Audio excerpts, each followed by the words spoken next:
जय हिंद दोस्तों, स्वागत है आप सभी का आपके अपने YouTube चैनल जैकपुर पे। तो बहुत बड़ा परीक्षा में बदलाव हुआ है यहाँ पर, और ख़ास करके अगर आप कक्षा 8वीं के छात्र हैं या फिर 9वीं के हैं या फिर 11वीं के हैं तो आपको यहाँ पर बहुत बड़ा झटका लगने वाला है और आपके पर काफ़ी सारा प्रेशर पड़ने वाला है।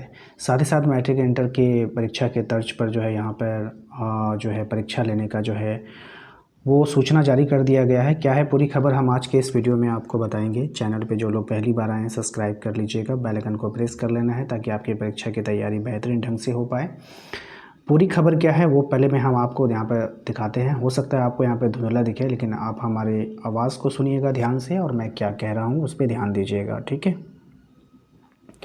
झारखंड में मैट्रिक की तर्ज पर 8वीं 9वीं और 11वीं की मुख्य परीक्षा होगी। झारखंड में जो मैट्रिक का एग्ज़ाम होता है उसी के जैसा 8वीं 9वीं और 11वीं की परीक्षा होगी। यह बदलाव 2027 से लागू हो जाएगा, यानी कि 2027 में जो भी एग्ज़ाम होगा उसमें ये लागू होगा। इन परीक्षाओं को अब झारखंड एकेडमिक काउंसिल नहीं बल्कि झारखंड शैक्षणिक अनुसंधान परिषद यानी कि JCRT लेने की तैयारी कर रहा है। वहीं 2026 में 8वीं 9वीं और 11वीं की परीक्षा OMR सीट पर ही होगी। अगर 2026 में कोई परीक्षा होता है जैसे कि प्री बोर्ड हो गया या फिर टेस्ट हो गया तो ये आपका OMR पर ही होगा, लेकिन 2027 में ये बदल जाएगा। यह निर्णय सोमवार को विकास आयुक्त जय कुमार सिंह की अध्यक्षता में आयोजित बैठक में लिया गया है। तो यहाँ पर आप लोगों को थोड़ा सा इन लोगों को और क्लियर कर देना चाहिए कि विद्यार्थियों का जो डाउट है वो क्लियर हो जाता, कि यहाँ पर इनको ये क्लियर करना चाहिए कि 2026 जो 27 का जो एग्ज़ाम होगा वो जो है आपका ऑब्जेक्टिव प्लस सब्जेक्टिव होगा। इस तरह से इसको क्लियर करना चाहिए। लेकिन देखते हैं आगे क्या इसने कहा है। स्कूली शिक्षा व साक्षरता विभाग जैक JCRT के पदाधिकारियों के बीच हुई बैठक में 26-27 के सत्र मैट्रिक की तर्ज पर 8वीं 9वीं और 11वीं की परीक्षा लेने की मोहर लग गई है। देखिए जो बात मैंने बोली वो यहाँ पे आ गया। ये जो लिख दिया यहाँ पे 2026 और 27 जो लिख दिया गया, इसका मतलब है कि जो आप लोगों का फाइनल एग्ज़ाम है, अभी जो बच्चे 8वीं में हैं, अभी जो बच्चे 9वीं में हैं और अभी जो बच्चे 11वीं में पढ़ रहे हैं जिसका नाम लिखा है अभी नया नया, उनका एग्ज़ाम फाइनल एग्ज़ाम कब होगा? 2026-27 में होगा। यानी कि 26 में आपने एडमिशन ले लिया, 27 में आपका एग्ज़ाम होगा। तो आप लोग इस पैटर्न पे आ गए और यहाँ पर साफ साफ कह दिया गया मैट्रिक की तर्ज पर होगा। मैट्रिक की तर्ज पर कैसी होती है? ऑब्जेक्टिव भी होता है और सब्जेक्टिव भी होता है, ठीक है। यानी कि आपको सब्जेक्टिव क्वेश्चन आंसर की तैयारी करनी होगी। अब आपके मन में डाउट आता होगा, भैया मैंने तो ऑब्जेक्टिव सोच करके आज तक कोचिंग ही ज्वाइन नहीं किया, कैसे पढ़ाई करेंगे? तो हमारे चैनल के माध्यम से आप पढ़ाई करोगे। आप हमारे चैनल को सब्सक्राइब करके रखो और व्हाट्सएप ग्रुप को ज्वाइन करके रखो। आप हमारे दिए गए नंबर पे एक मैसेज करोगे, आपको लिंक मिलेगा, उसमें आपको ज्वाइन कर जाना है, ठीक है। देखिए मोहर लग गई है।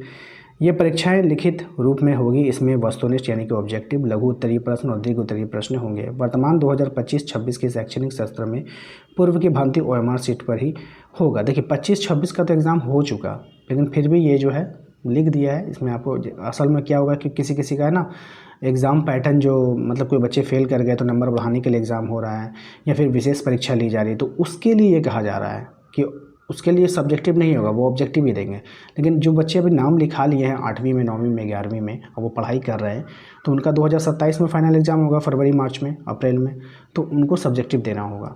इसका आयोजन झारखंड एकेडमिक काउंसिल करेगी। 2026 के सत्र के ये परीक्षा बदले रूप में JCRT को शिफ्ट होंगी।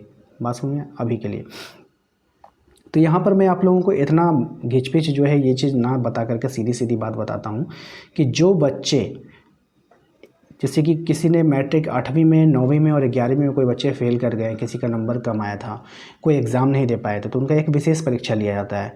तो उनको सब्जेक्टिव अभी नहीं देना है, उनको ऑब्जेक्टिव ही दिया जाएगा। लेकिन जो बच्चे 8वीं में 9वीं में और 11वीं में पास कर मतलब कि अभी नाम लिखाए हैं आकर के, और उनका 27 में एग्ज़ाम होने वाला है, 2027 में फरवरी मार्च अप्रैल में, तो अगर उनका एग्ज़ाम होने वाला है अगले साल, ठीक है 27 में, तो उनको ऑब्जेक्टिव एंड सब्जेक्टिव दोनों आपको तैयारी करना है। यानी कि अभी से आपको ऑब्जेक्टिव सब्जेक्टिव दोनों पढ़ना होगा, वरना फिर आपको दिक्कत होगी। अगर आपके मन में कोई डाउट है तो आप हमें कमेंट जरूर कर लीजिएगा। अच्छा, अब आपके मन में ये सवाल आता होगा कि क्यों आखिर ये बदलाव किया गया? देखिए बदलाव इसलिए किया गया कि जो को बच्चे 11 में ऑब्जेक्टिव देते थे तो 12वीं में सीधे लिखित परीक्षा होने से छात्रों को परेशानी होती थी, क्योंकि उनको लिखने का आदत छूट जाता था, ठीक है। विद्यार्थियों को शैक्षणिक से बेहतर करने के लिए जो पैटर्न को बदला गया है, क्या होगा बदलाव? पहले तीनों परीक्षाएं OMR सीट पर ली जाती थी, अब ये परीक्षाएं लिखित रूप से ली जाएंगी। यानी कि इस बार प्रश्न पत्र में ये परीक्षाएं वस्तुनिष्ठ, लघु और दीर्घ उत्तरीय प्रश्न भी देखने को मिलेगा, ठीक है। बदलाव क्यों किया गया कि 8वीं 9वीं और 11वीं की OMR सीट पर परीक्षा होने के कारण 12वीं में सीधे लिखित परीक्षा होने से छात्रों को काफ़ी परेशानी होती थी। इन परेशानियों से निजात दिलाने के लिए बदलाव का फैसला किया गया है। तो ये बदलाव किस लिए किया गया आपको पता चल गया होगा, ठीक है। बात समझ में आ गई। तो सारी बातें मैंने यहाँ पे स्पष्ट कर दिया है कि किसका OMR पे होगा, किसका नहीं होगा। OMR पे सिर्फ उसका होगा जो बच्चे फेल कर गए थे, जो एग्ज़ाम नहीं दिए थे, उनका एग्ज़ाम है 2026 में, तो वो OMR पे देंगे। बाकी सभी बच्चे जिनका अभी पास करके आए हैं, जैसे कि जो बच्चे 7वीं पास करके 8वीं में गए हैं, जो 8वीं पास करके 9वीं में गए हैं और जो 10वीं पास करके 11वीं में गए हैं, तो उनको ऑब्जेक्टिव एंड सब्जेक्टिव दोनों परीक्षाओं की तैयारी करनी पड़ेगी। यानी कि आप लोग को अब मेहनत बढ़ चुका है। तो अब आप लोग परीक्षा की तैयारी में अच्छे से जुड़ जाइए और मन लगाकर मेहनत कीजिए, क्योंकि हमारे चैनल पे चलिए जाते जाते मैं एक बात और आप लोगों को याद दिलाना चाहता हूं कि अगर आप अपनी परीक्षा की बेहतरीन तैयारी करना चाहते हैं तो आप हमारे दिए गए नंबर पे एक मैसेज करके व्हाट्सएप ग्रुप ज्वाइन कर लीजिएगा। चैनल को तो सब्सक्राइब कर ही लीजिए और वीडियो को लाइक करके सभी दोस्तों को बता दीजिए कि अब जो है आपको ऑब्जेक्टिव नहीं सब्जेक्टिव भी पढ़ना होगा, ठीक है। तो चलिए मिलते हैं नेक्स्ट अगले वीडियो में। कोई बात है आपके मन में, कोई डाउट है, कोई सवाल है, तो आप हमें कॉमेंट बॉक्स में अपने नाम अपनी क्लास के साथ कॉमेंट जरूर कीजिएगा। Thank you.